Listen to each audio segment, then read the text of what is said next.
धम्म पदम भिक्षु वग्गो पंचविंशतिमो। भिक्षु वर्ग पंचविंशः। आंखों का संयम अच्छा है, कानों का संयम अच्छा है, मन का संयम अच्छा है और जीभ का संयम अच्छा है। शरीर का संयम अच्छा है, वाणी का संयम अच्छा है, मन का संयम अच्छा है, सर्वत्र संयम अच्छा है। जो भिक्षु सर्वत्र संयम करता है वह सब दुखों से दूर हो जाता है, अर्थात दुखों से छूट जाता है। भिक्षु उसको कहा जाता है जो हाथ तथा पैरों का संयम करता है, जो वाणी का संयम करता है, जो उत्तम रूप है, संयत है, जो अध्यात्मरत है और जो समाधि युक्त अकेला और संतुष्ट है। जो भिक्षु मुख से संयत है, जो मितभाषी और विनयशील है, वह अर्थ और धर्म को प्रकाशित करता है, उसका भाषण मधुर होता है। जो भिक्षु धर्म में रमन करने वाला है, धर्म में रत रहता है, धर्म का चिंतन करता रहता है तथा धर्म का अनुसरण करता है, वह सच्चे धर्म से च्युत नहीं होता।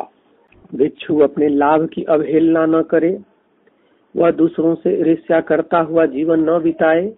दूसरों से ईर्ष्या करता हुआ भिक्षु समाधि को प्राप्त नहीं होता। यदि अल्प लाभ हो तो भी भिक्षु अपने लाभ की अवहेलना नहीं करता है, तो उस शुद्ध जीवन को व्यतीत करने वाले और आलस्य विहीन भिक्षु की देवता भी प्रशंसा करते हैं। नाम रूप वाले संसार में जिसकी बिल्कुल ही ममता नहीं है, जो वस्तु के न रहने पर शोक नहीं करता, वह भिक्षु कहा जाता है। जो भिक्षु मैत्री भाव से जीवन यापन करता है, जो भगवान बुद्ध के उपदेश में प्रसन्न रहता है, वह संस्कारों को समन करने वाले शांत और सुखद पद को प्राप्त करता है। हे भिक्षु, इस नाव के जल को उलीच दो, उलीचने पर तुम्हारे लिए हल्की हो जाएगी, तब तुम राग और द्वेष को काट कर निर्वाण को प्राप्त हो सकोगे। 5 को काट दो, त्याग दो, 5 की भावना करो।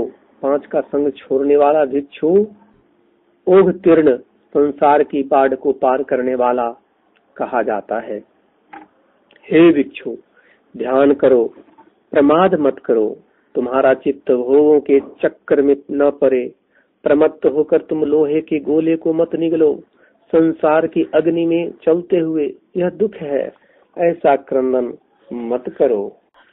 प्रज्ञा विहीन का ध्यान नहीं होता, ध्यान न करने वाले की प्रज्ञा नहीं होती। जिसमें ध्यान और प्रज्ञा है वह निर्वाण के समीप है।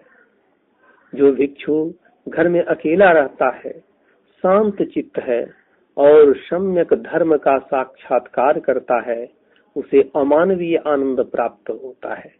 मनुष्य जैसे जैसे शरीर के तत्वों की उत्पत्ति और विनाश पर विचार करता है, वैसे वह ज्ञानियों के प्रेम और प्रमोद के अमृतमय आनंद को प्राप्त करता है। प्राज्ञ भिक्षु के लिए यह सर्वप्रथम आवश्यक है। इंद्रिय संयम, संतोष। भिक्षु के आचरण में संयम बहुत ही महत्वपूर्ण है। विशुद्ध जीविका वाले, आलस विहीन और कल्याण करने वाले मित्रों की संगति कर। तू सेवा सत्कार की वृत्ति वाला बन और व्यवहार में कुशल बन, तब तो बहुत आनंद को प्राप्त करके दुख का अंत कर लेगा। जिस प्रकार जूही अपनी कोमल फूलों को गिरा देती है, उसी प्रकार हे भिक्षुओं, तुम राग और द्वेष को छोड़ दो।